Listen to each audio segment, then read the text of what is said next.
afternoon. Welcome, everyone. My name is Fatma Zara, and I'm the Associate Director of the Intimate Partner Violence Intervention at the National Network for Safe Communities.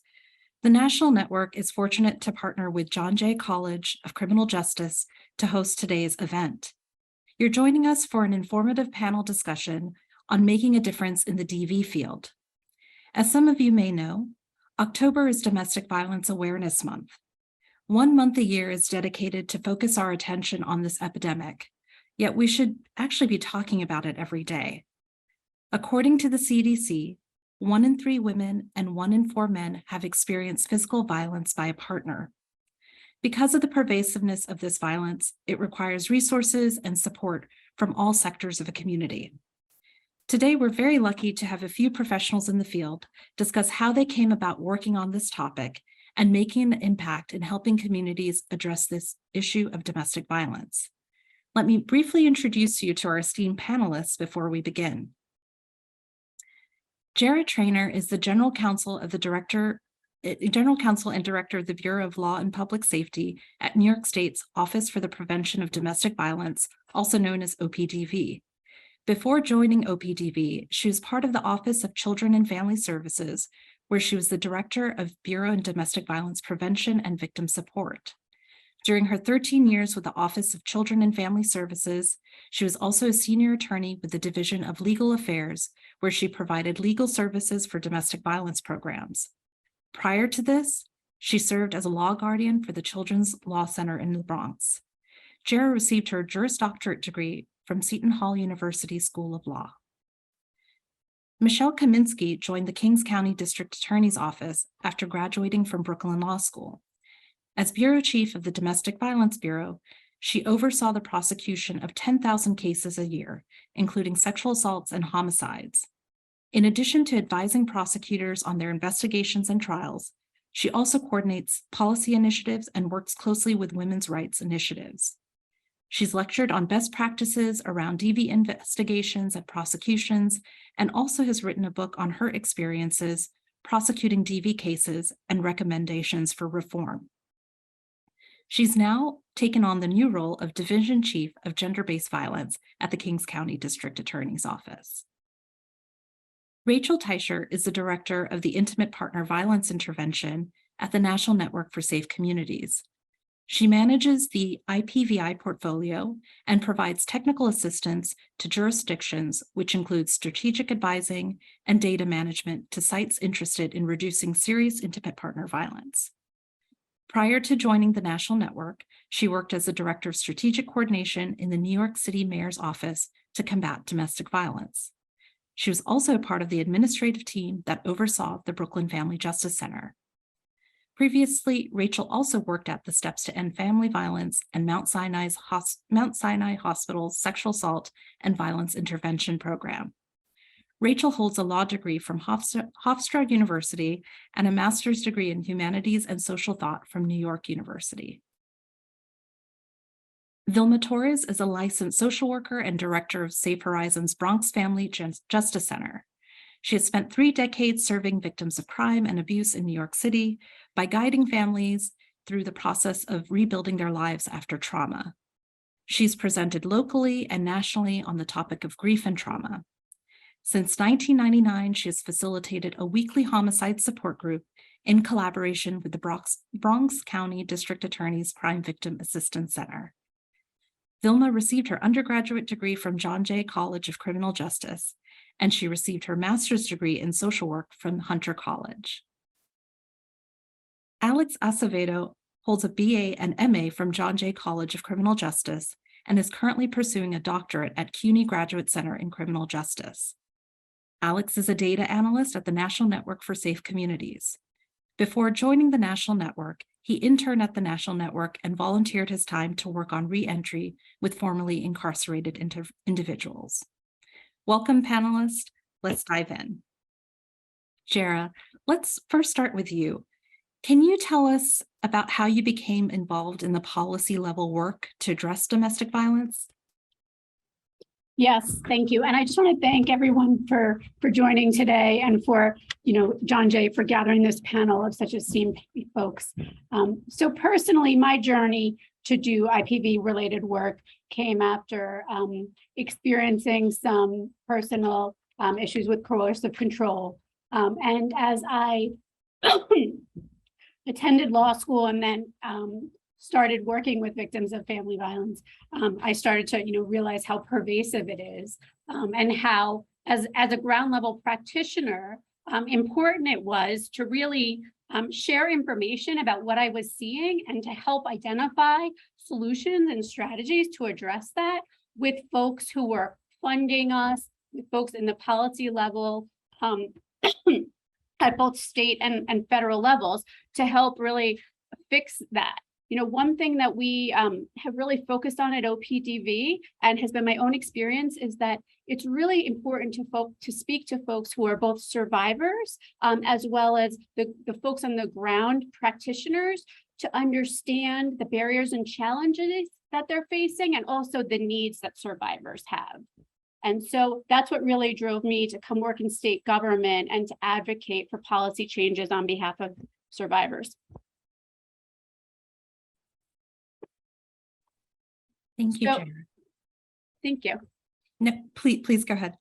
So, one of the things that we have really focused on intentionally as part of my work at OPDV here, and just for folks who are not familiar with the Office for Prevention of Domestic Violence, we are the nation's only executive level government agency that is solely dedicated to doing work to prevent domestic and sexual violence. And how we do our work is so important. We do our work by, as I said, really reaching out, speaking to folks in the field. We have a large network of providers who we meet with regularly. We also have engaged in the past 2 years in doing a series of survivor listening sessions where we talk to folks across the state, both in a more formalized network of service providers, as well as really grassroots level organizations that are serving survivors. And when we do that work, what we hear is that oftentimes there's a really lack of a consistent response amongst all the systems that survivors are interfacing with in terms of, how they're getting services, what's being provided, and what they're hearing. We've also, through this process, really come to understand that differences in what services are either offered to you or you might seek to obtain maybe because you are a person of color. You may be more hesitant to call law enforcement if you're experiencing violence.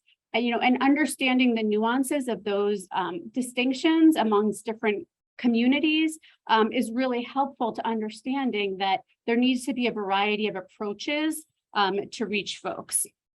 The other thing we really hear a lot of from survivors is a need for services beyond just kind of immediate crisis intervention. We know that domestic violence is the leading cause of homelessness, and that oftentimes, housing drives the need for so many survivors to stay.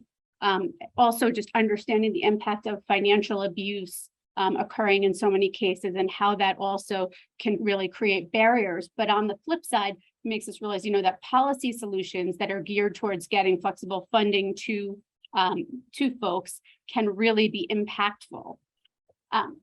Other work that we've done as an agency to really inform our public policy work has been holding public hearings where we invite folks from national resource centers, folks in the community, experts in their fields to come and talk to us about issues and really help inform our policy decision-making. Last year, we held a series of hearings on accountability programs for folks who cause harm and are using that now to develop policy proposals going forward. We also held a series of policy listening sessions this summer where we traveled around the state and spoke to folks, invited survivors, invited folks really across the spectrum of systems serving survivors, law enforcement, courts, as well as domestic and sexual violence programs and programs that served abusers, to have a full understanding of the concerns that folks are facing in the field so that we can incorporate that voice and that knowledge into the work that we do on the state. Thank you, Jared. Michelle, let's turn it over to you. It's great to have you here. Can you tell us a little bit about your journey to becoming a DV prosecutor? Yes. First of all, thank you all for having me here today. And so I think I didn't go to law school knowing that I wanted to be a prosecutor. I had a lot of colleagues that knew this is what I wanted. They wanted to do it since they were a teenager. That wasn't my experience. So for those of you out there that don't know yet what they want to do, it's fine, because I kind of just figured it out as I went along. I went to college, I studied international relations. And then when I was in law school, I liked everything that I took. And I didn't know where my career was going to take me, other than seeing in the career counseling office an ad that the DA's office was going to be interviewing on campus. And I got a job, and I came to the DA's office in 1992, and I have never left. This has been my only job, and it's 30 years later. So I was in the DA's office from 92 to 1997. I was in a couple of different rotations in the office, and I got asked if I wanted to join the Domestic Violence Bureau. It's 1997. There were historic changes taking place in 1994 in New York State with passage of many domestic violence laws. And then on the national level, the Violence Against Women Act was passed. So our office started developing and building out a domestic violence bureau. We had one, I will tell you, when I started in 1992, it was in the back corner of criminal court. I think people shared broken chairs. I mean, it was really, no one wanted to do domestic violence work. And now we're the largest bureau in the district attorney's office here. So I have been here since 1997, and I was a trial attorney here for 17 years until 2014. I tried homicide cases here, and felony assaults, and a variety of different felony cases. And I couldn't imagine doing any other work. So I found it and still find it extremely rewarding on so many different levels. The work we do is extremely collaborative. We know that the district attorney's office and prosecution and the police alone, we are one part of the puzzle. They're addressing intimate partner violence requires a coordinated response from, grassroots organizations as well as system responses. So in 2014, I was asked to actually take over the bureau and run it. So I have been a manager here for the last 8 years, and which has also been an extremely rewarding experience, going from being solely responsible for my own caseload to overseeing a very large staff. We have about 80 people here. And so that is my journey as to how I got into this position. Thank you, Michelle.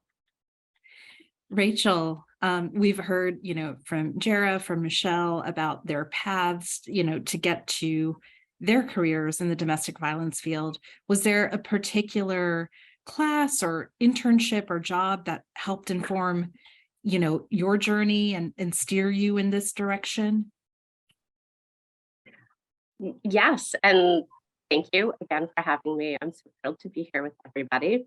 And I feel like there's a common thread here, because I too took a bit of a roundabout path, and had my own experience with relationship abuse that led me to what felt like a stunning realization when I was, in my late teens, which is that this really does happen everywhere and to everyone. And so I knew I wanted to do something around supporting and empowering women in particular. I just wasn't sure exactly what that was going to be.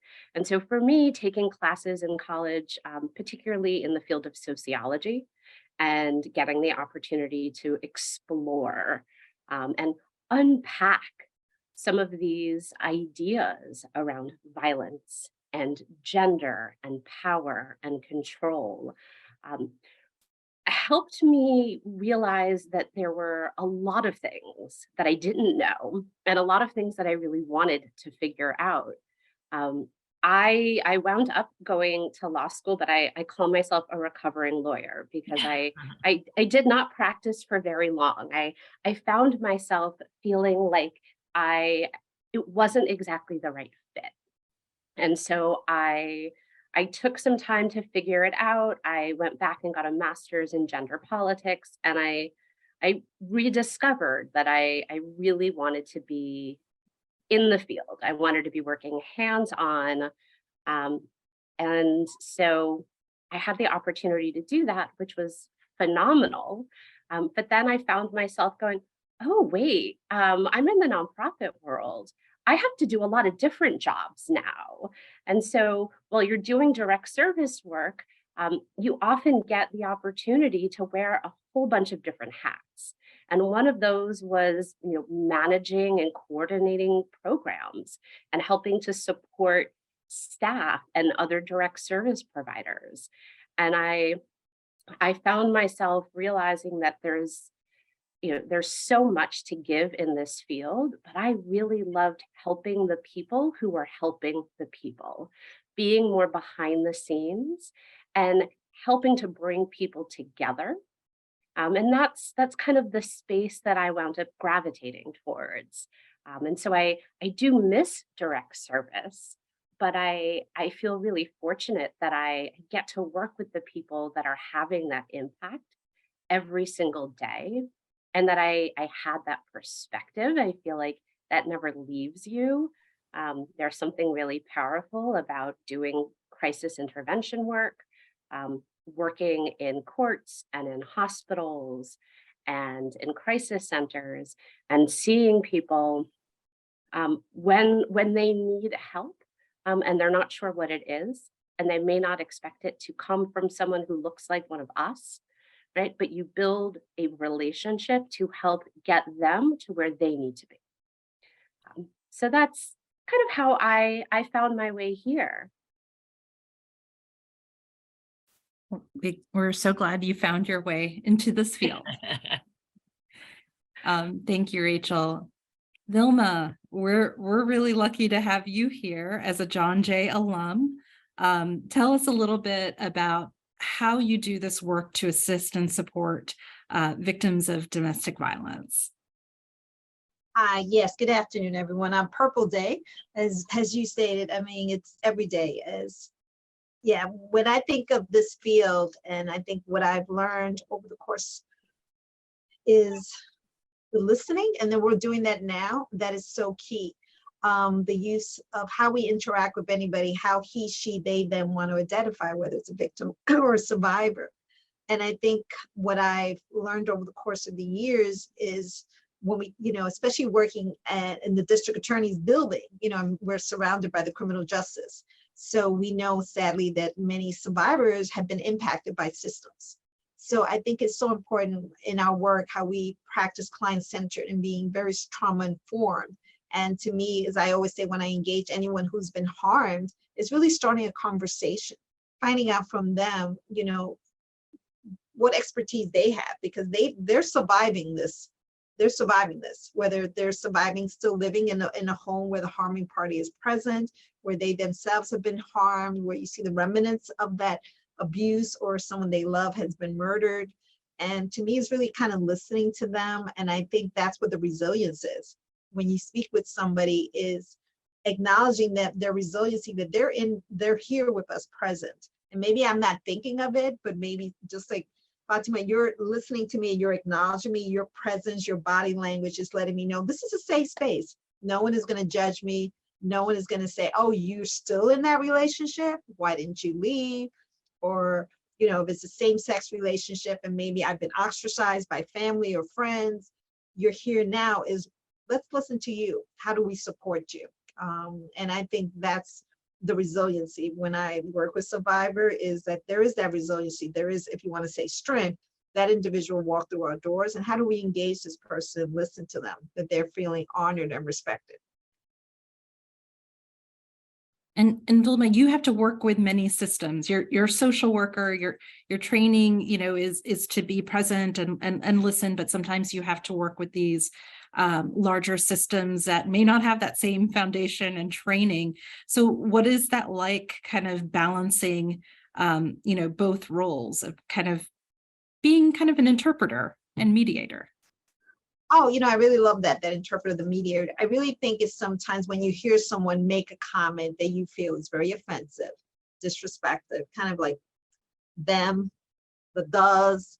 And sometimes, it's like kind of you doing that little education, kind of like, oh, I hear you said, I'm framing it a different way. Can I tell you this is how I'm feeling, when you just said that to me? And I think sometimes if, again, being respectful, someone may be receptive to me saying that, and someone would say, oh, is the social worker talking? I know that it's communication, and, framing it in a way that doesn't sound like you're dismissing me, that doesn't sound like you're not hearing me, because you have your expertise if you're working, as you say, in the systems. But you also want that person to also hear me from my survivor's perspective. How I identify is because I'm also coming up with expertise. How have I managed this? You want to engage about what are some of the risk factors that you may be hearing that maybe right now I'm not looking at it. But I think sometimes I find that I think over the course of my career, I think I'm more communicative now. I think when I reflect back when I started, I probably heard things and kept my mouth shut. The silence. And what was I modeling? I was modeling was supporting what you were saying, versus instead of saying, can I tell you how I'm feeling right now? And maybe there was no intent at that moment, but how can we frame it in a different way? Because I'll tell you, that's the way I'm feeling. And I'm not the person that's been harmed, but I'm reacting to what that statement is, or your body language, or, and sometimes folks are receptive to that. Some folks are not, but you hope that they're listening to that, because if we're talking about engaging, it's the way we start that conversation can make a difference. Thank you. Thank you, Vilma. Last but not least, Alex, you are also a John Jay alum. And, I think the audience would be really interested in knowing, what about your education made it possible for you to work in this field, especially around intimate partner violence data, and what should we know about intimate partner violence data? Yes, well, thank you everyone for joining us today. I think intimate partner violence is a major problem, and it deserves, a lot of attention. I think in John Jay, or at John Jay, you're really exposed to many problems in the criminal justice system, right? Not just about crime itself, but to also about our responses to crime as well, right? Because that creates a ton of problems for us, for communities, for individuals, right? So at John Jay, I think the classes you take there provide you with a critical focus, right? A sharpened critical focus. I think most people who go to John Jay go there because they want to solve problems, they want to make their communities better in some way. So I think the education there provides a really good foundation to explore some of these topics. At John Jay, I was able to look for an internship at the National Network, which is eventually how I got my current job, right? And I think also being a student there, and after graduating, I kind of had to reevaluate my education, because there was things that I knew, but there were still other things that I didn't know. So one of the reasons why I decided to pursue a PhD in criminal justice was because there were questions that I wanted to answer, but didn't have the technical ability to answer, right? So I wanted to increase my skill sets there, right? So I think John Jay was a great place to provide me with that foundation. And to be frank, it was also affordable, which is, I think, one of the major problems with going to college, right? So I think those are kind of some of the key fundamental things that allowed me to pursue, you know, my career and the work that I've done in IPB, which is not a lot, but you know, I would consider myself a relatively newcomer to the field. And what should we know about IPB? I think COVID-19 has, you know, highlighted again how much of a problem IPB is in our communities. It's poorly tracked, which leads to a poor understanding of the breadth of the issue, right? It's very underreported, like many other crimes. However, you know, better documentation of IPV that is reported can make a huge difference, right? Which is what we've seen in some of the places that we work in. So overall, I think we should push for better tracking from law enforcement, but also from other sources that we can use to build the knowledge base about IPV and you know, its impact, right? And we should also look to examples from other countries who in some ways have done more than what we have done in the US when it comes to IPV data. I think off the top of my head, I think Australia is a really interesting country that has done a lot of work related to IPV data. So I think we should be open and willing to learn from others who are doing, you know, really interesting things in the field. Thank you, Alex. I want to take a moment now to kind of shift and ask more general questions to all the panelists. So feel free to jump in. Jara, you talked a little bit about some of the community listening sessions that you do. You know, one of the things that I think it might be interesting for us to touch upon is, you know, when we think about working in the domestic violence field, we sometimes think of it working to help that individual survivor or help or somehow assisting and working with that person causing harm.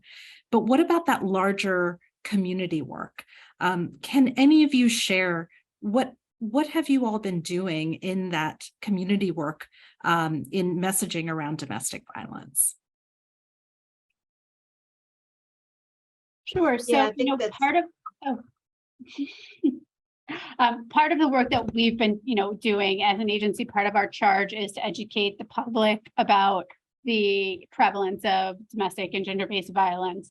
And so we have started a campaign this year called Start the Conversation. And the idea is that, you know, we all know that everyone either has experienced gender-based violence or knows someone who has. And so how we can, you know, use small moments to begin having conversations with folks who we are close with, who might have concerns that they're experiencing gender-based violence, to really let them know, listen, that we believe survivors, that we are a resource here, that we want to be here to help, and to really just really it's an extension of help and listening. Because, you know, part of what we've heard is that, you know, survivors often are subjected to coercive control, which is really a loss of agency and self-determination. And so, you know, just simply expressing a willing ear and a desire to help and be helpful in whatever way that person might find that is a means to potentially creating future safety.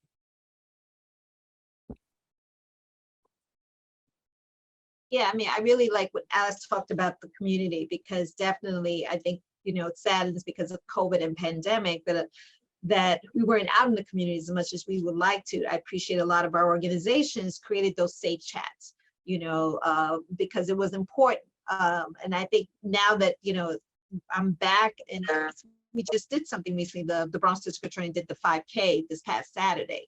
And it was really important to really see the importance of people coming together and really, and that's sad to say, especially, you know, when we talk about me, I'm a kid from the South Bronx, you know, it still saddens me, you know, when I do community outreach and people don't know about any resources. Like, you know, you literally will have someone come up to your table who has experienced harm and maybe it's been in this experience for 5 years or 20 years or even 6 months and doesn't know any resource. And it saddens me when you hear about the trauma of the isolation. And, as you know, Jared, you talked about the power and the control. And so it's just so important, like you said, constantly to really get the information out, and schools and young people, even with kids. I mean, education is so important. So it's not just for me now at my age, it's like, from the beginning. It still saddens me when I go out and people tell me they've experienced. I close my eyes because I see this person that I just saw this weekend, and to think that this person didn't know of their resources, but also to hear on the flip side, all the work that we do, how it makes a difference when someone comes up to you and say, this organization was my lifeline. When people were telling me, stay, I didn't. I made the decision not to, and I had those resources. So even if you're exploring about shelter options or police reports, the value of education and knowing that someone is now well informed, so he, she, they, them now can make decisions, respecting their self-determination, but having the value of that information. Now I know where the next steps will be. So I'll take that question. So we do a tremendous amount of work in the community at different events, different locations, to talk about the services that we have here in the Brooklyn District Attorney's Office. We have a counseling services unit. We have a family justice center, which is a partnership with the District Attorney's Domestic Violence Bureau, and a whole bunch of government and non-government agencies that provide civil legal services. If you need a family court attorney or an immigration attorney or counseling, and each county here in the city has a family justice center. So we're out letting people know about the services that exist. But what I have started in my new role as chief of this newly created gender-based violence division, I have been going out recently in the community, in neighborhoods in Brooklyn, to learn myself what exists in the community, as opposed to just what we have as a DA's office.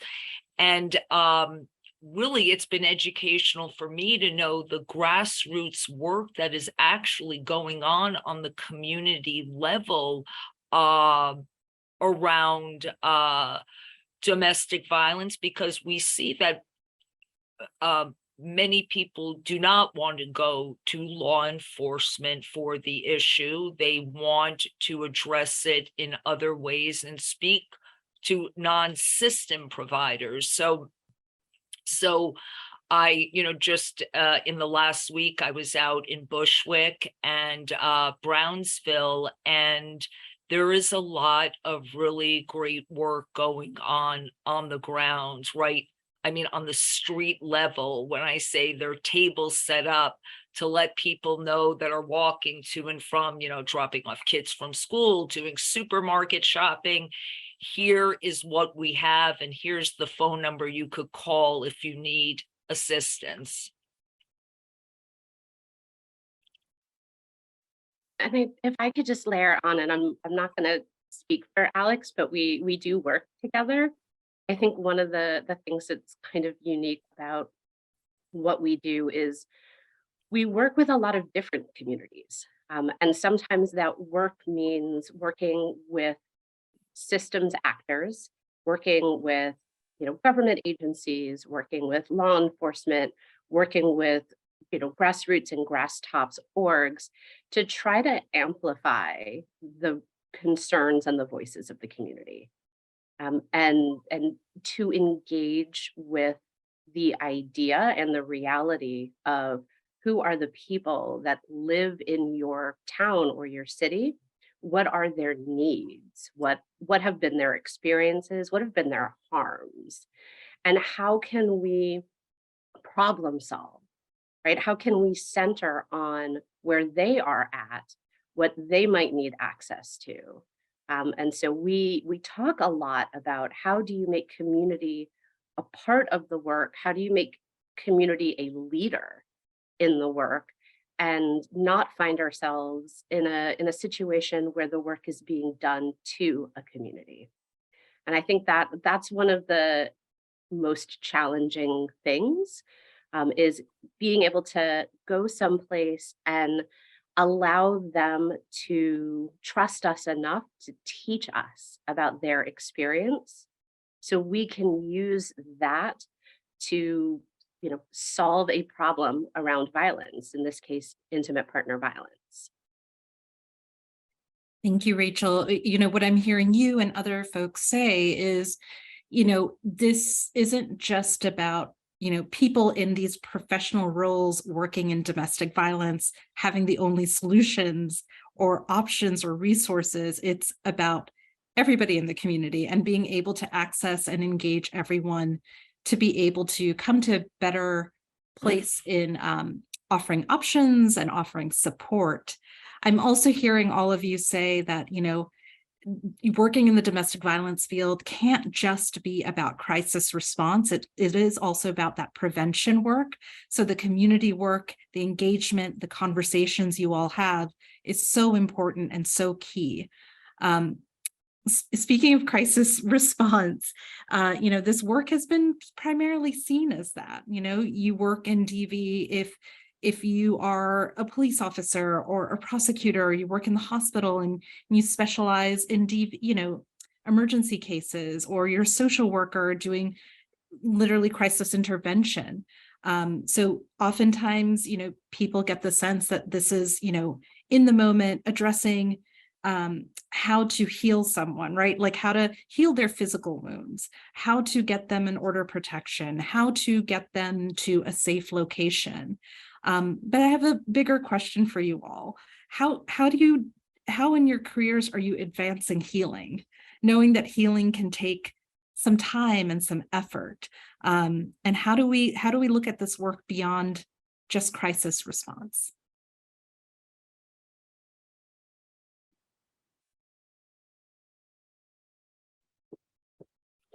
Well, I'll start the conversation. I think what I've learned, it's sort of I think I hear the word healing, but I've also hear people say adapt, because you adapt to a new person.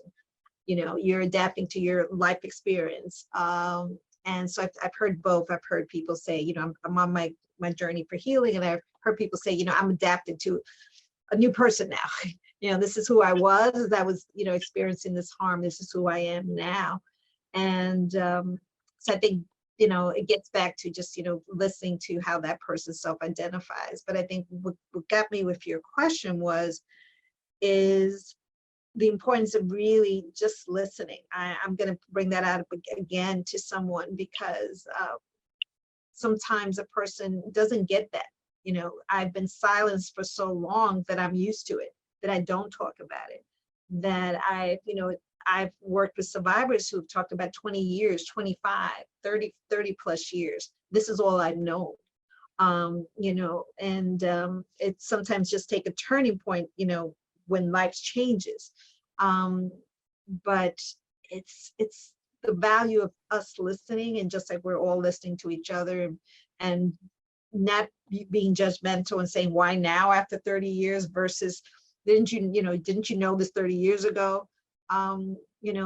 That could be a turning point for that person, because for that person, when that person walked in after 30 years, I can't even imagine, what that felt like walking through the doors. And you're in, the resilience, again, I bring the word resilience of this individual. It's now that I'm ready to make this decision, and being, at the center, and being well received, and knowing it. As Michelle mentioned, all the resources and services available, knowing that, I have all these people that are going to be part of my journey, that I'm no longer alone. And I think that's why when I think of survivors who've been impacted by violence and abuse, and the value of us communicating, the values of us being present in communities, it just makes a difference for someone. And what I have found too is many survivors become advocates. Again, this past weekend, speaking from having somebody come up to me and say, that was my life. Now I'm at a different stage and I'm helping others. I want to be supportive of others. What can I do? And that gets back to some of my colleagues talking about grassroots. When you have folks that do their grassroots organization, start out their small little thing in their community. So I'm not ready to walk into the Family Justice Center, walk into family court, criminal court, but I can start out that there's a support that I have in my community. It's going to help me to make that walk. It can make a difference for someone.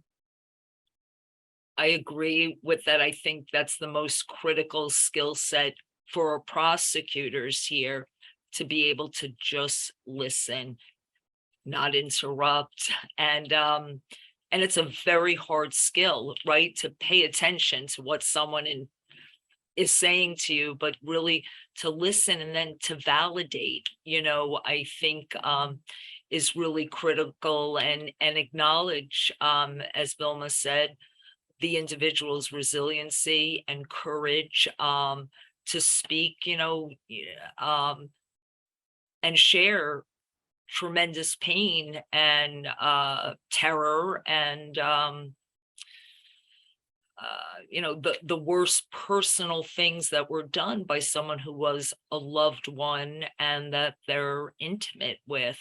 So I agree that listening I would think I'm only a prosecutor, but across the board doing this work, it just being able to hear someone's story without interrupting or challenging or questioning or being skeptical is a huge skill needed.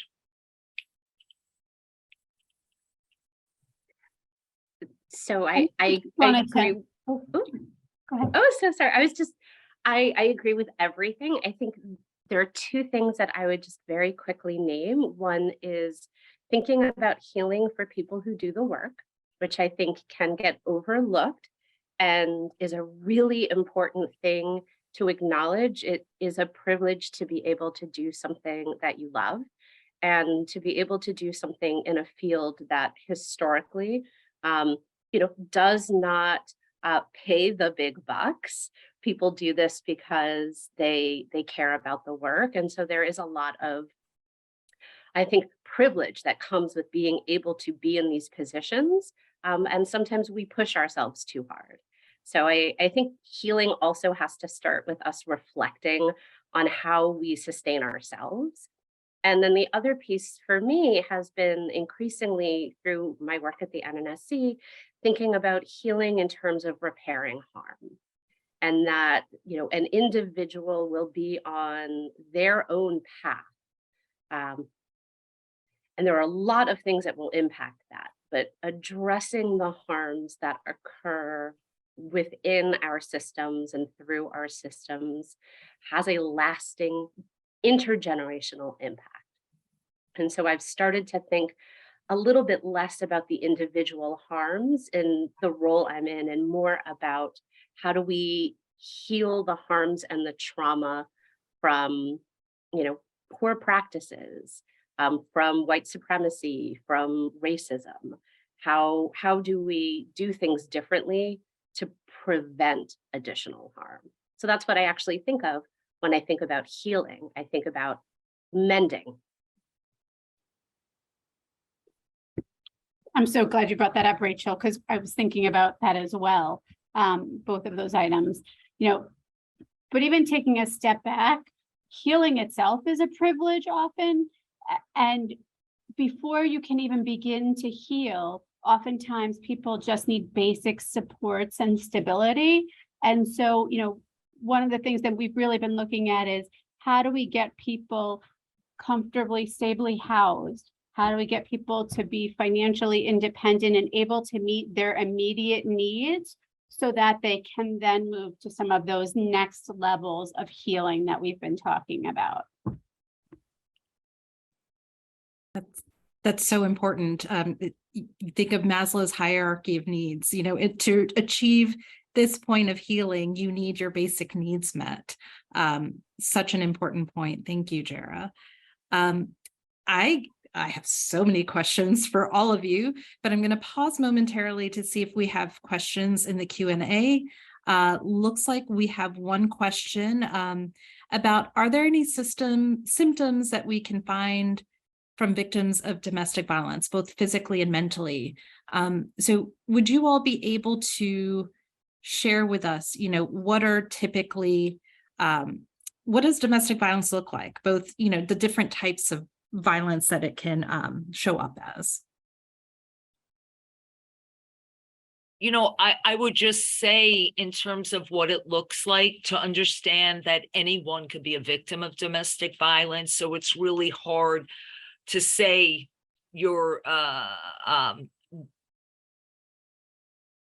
what it looks like, because what we know is anyone could be a victim. It cuts across all races, class, economic status. And what we also know is it takes place, the majority of it, behind closed doors. So often you would have no idea it's going on unless someone shares something with you, or you may see a bruise on someone's body. I think a lot of times that's how friends and family see behavior, see things like this, or start to see with friends and family canceling of appointments, more isolation, not showing up, unexplained cancellation, because we know a lot.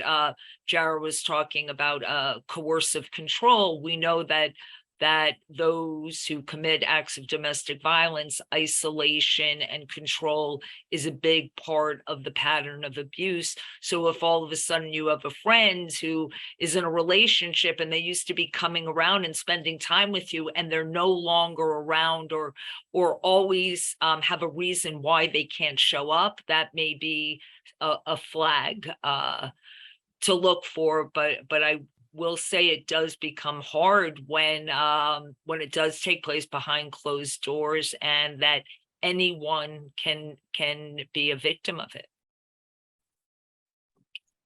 Yeah, I agree. Thank you, Michelle. I mean, I thank you so much for that question, because I've heard that, exactly that question.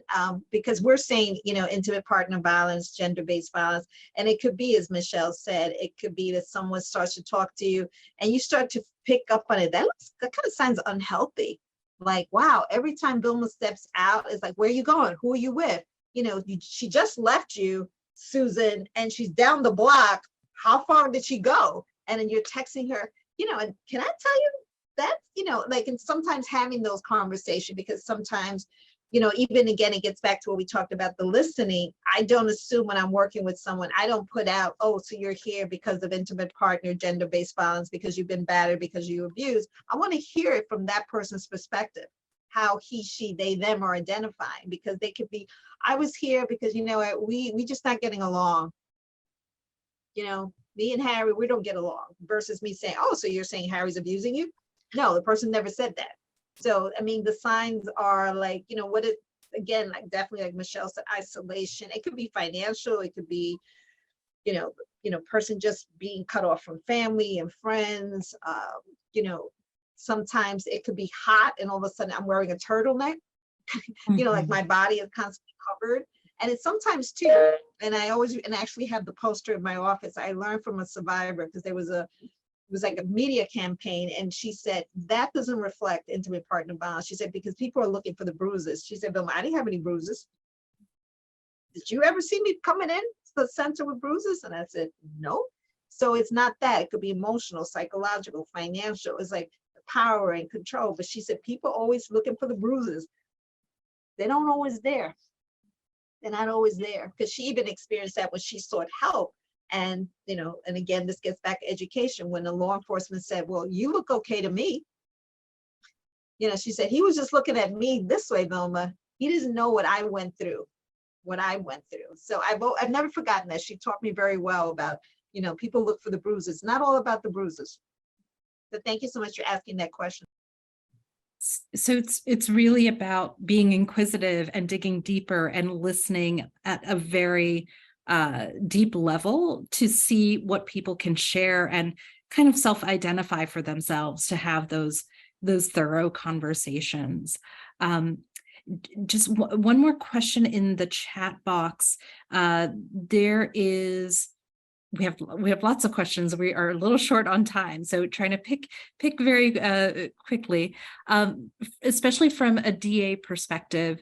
Domestic violence is the leading cause of homicide amongst intimate partners, with firearms being the #1 cause of death. Can you all share from like a district attorney or criminal justice perspective around that? It's interesting because that's a national statistic. In the city, our homicides, domestic violence homicides by firearms are a smaller percentage here because so many of our guns are illegal. It's not, it's very difficult to get a licensed gun. So we don't have where in other states where, getting a gun, access to a gun, you could go out and get a gun. There's no regulation around it. You see much higher rates. Having said that, we are doing a tremendous amount of work around domestic violence and guns. There are initiatives. We just received as an office money from the United States Department of Justice to enhance our response to guns and domestic violence. And we're focusing in on Brownsville that has a high rate of shootings and domestic violence. There have been some state laws that have been passed. Just 2 days ago, the governor signed 2 new laws around the responsibility of the courts to inquire whether someone who's an order of protection is being issued against them in the family court or in the criminal court. The judge needs to inquire of the individual, do they have access to a firearm? We have a very robust extreme risk protection order procedure where not only to remove a gun, but if we have concerns, even if we don't know if the person has a gun, but we have concerns that they might try to buy a gun, we could move to try to get them into a database on a no purchase list, an FBI database. There's a lot of coordination now going on the national level. The FBI, like I just told you an example that with these extreme risk protection orders, you can move to get someone into a database that they're prevented from purchasing a gun. We had someone in the city, it happened in another county, try to purchase a gun while they were in that database, and the FBI turned around and notified the county. So there is a lot of work being done based upon the knowledge that when there's domestic violence and a firearm in the home, the risk of homicide increases exponentially. Thank you, Michelle. I want to, there's so many questions, and one of the questions here and possibly can be answered with some list of resources and information that we have at the end, asking about, what would be the best way to help people, to help individuals, learning about resources in your community, and we'll definitely be sharing that towards the end of this presentation, and being able to connect individuals to those organizations. It's vital, and to what I want to go back to what Vilma said earlier, just being non-judgmental, being neutral, it goes a long way. If you're that friend or that family member who is the first person that a survivor or victim is sharing their thoughts and their experiences with, please don't put the onus of having to solve everything or fix everything or getting them all the resources. There are numerous agencies. We're very lucky in New York City and New York State to have all these agencies and organizations that can help support that process. And we'll share a little bit more about that at the end with a list of resources.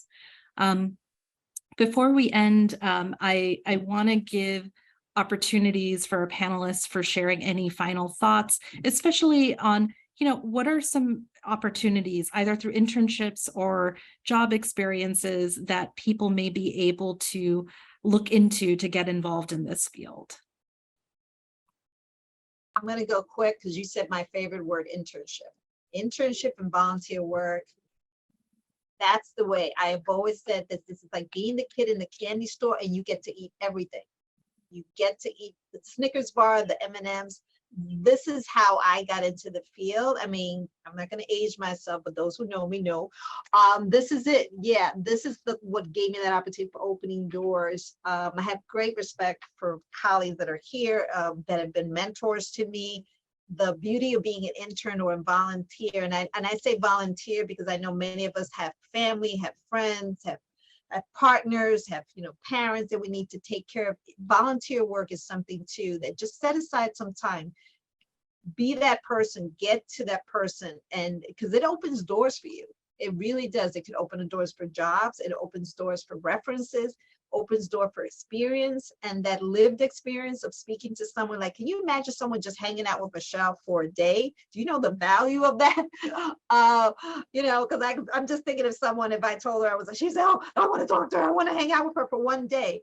The beauty of being with a colleague and seeing them and being part of the experience, you can't put a price on that. So I definitely will encourage everyone, if you could find that time to do an internship or do some volunteer work, because it really gets you through the door and it gives you a sense, it's like, is this really the work I want to do? And also you see, and you see people that are going to be very honest in talking about, I enjoy this work. There's some challenges. And there are times I go home and I'm like, I'm exhausted.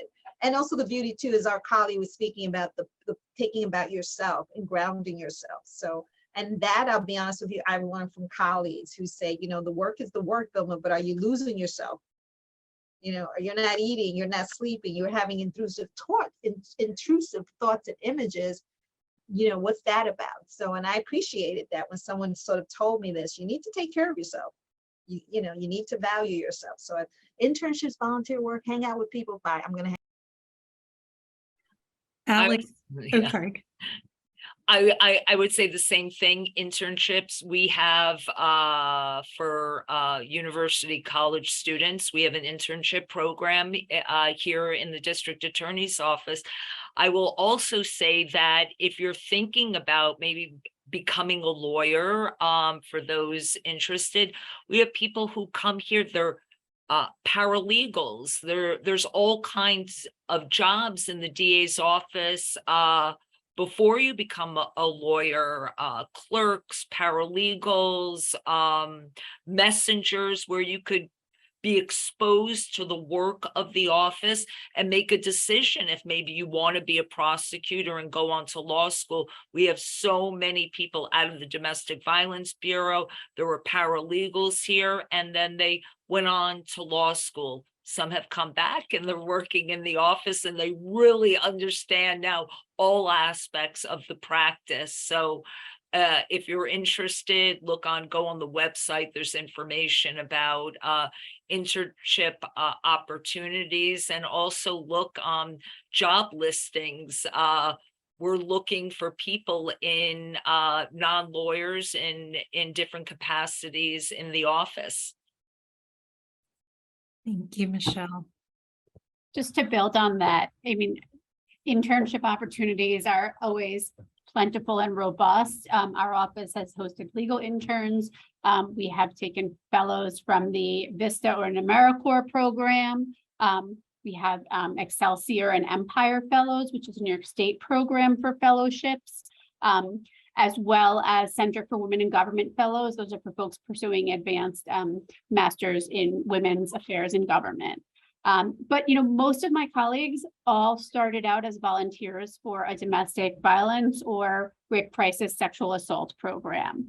And so, for folks who are interested in that work, just, the process of becoming a volunteer, you receive the same training that advocates in the field receive that will really provide you with an in-depth education in kind of all of the dynamics of violence and how to help survivors, which will be valuable for you in your, in your future career and help you make connections in the field.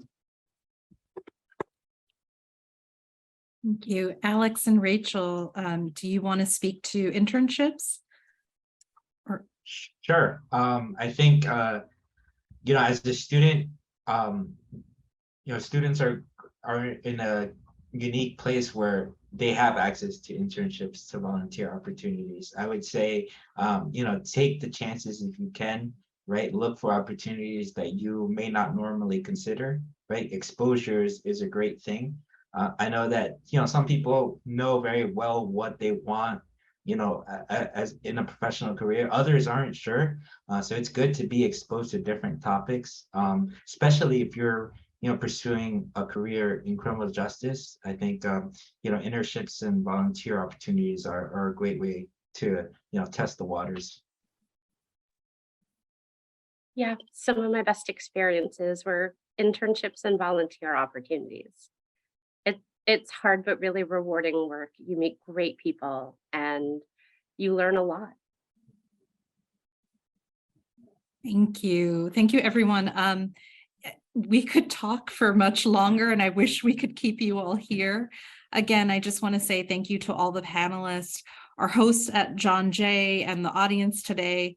The work in this field is hard and challenging, but it's also vital to have so many different people tackle the issue from different angles and raise awareness and enhance safety for domestic violence survivors. It's been a pleasure to hear about everyone's journey arriving to this field. Thank you again. And at the end, you should see a list of resources that are being made available to everyone. Thank you. Thank you. Take care, be well, be safe.